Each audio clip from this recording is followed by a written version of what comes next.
Haemoglobin हेउछि Lohit रक्त कणिकारे थिबा एक प्रोटीन जहाँ शरीरर सबु अंग को अम्लजान पहुंचाई थाए। लौह अभाव एहार मात्रा कमी जाए जहा द्वारा एनीमिया एवं रक्तहीनता देखा दै थाए। आजिकाली हिमोग्लोबिन कमिबा प्राय समस्तक पई एक समस्या पलटि जाइछि। तेबे हिमोग्लोबिन स्तर कमिगले शरीर शक्तिशून्य हो जाए, फल खूब थका सहित दुर्बल लगे। एही कारणरू जड़े व्यक्ति दैनंदिन कार्य करने को अक्षम होती।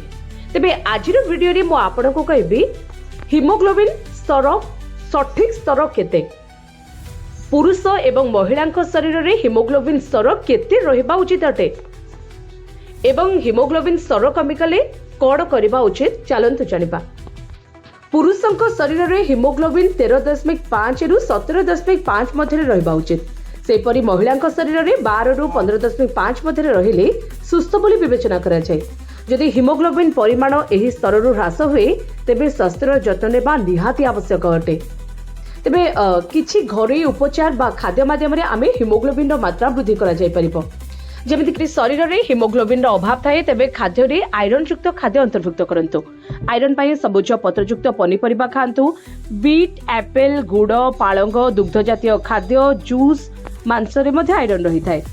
हिमोग्लोबिन वृद्धि पाई आयरन सहित विटामिन सी थिबा खाद्य खाई परिबे। विटामिन सी हिमोग्लोबिन वृद्धि करि थाए। एथिपाई खाद्य रे खटा फल एवं जूस अंतर्भुक्त करंतु। विटामिन सी पाई कमला, लेंबू, अमृतभंडा एवं अन्य फल एवं पनीपरिबा खांतु। विटामिन सी सप्लीमेंट मध्ये खाई परिबे। या सहित आपण प्रतिदिन खाद्य रे सेओ, कदली, टमाटो एवं गजा मुग, छतु मध्ये खांतु।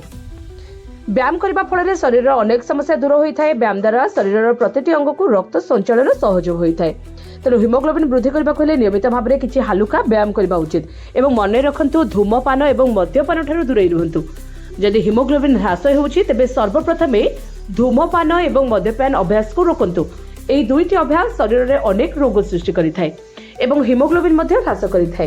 तेणु उपयुक्त खाद्य एवं पनीपरिबा खाइबा सहित एपरि खाद्य खराब अभ्यास निश्चित भाव में दूरे रुहतु।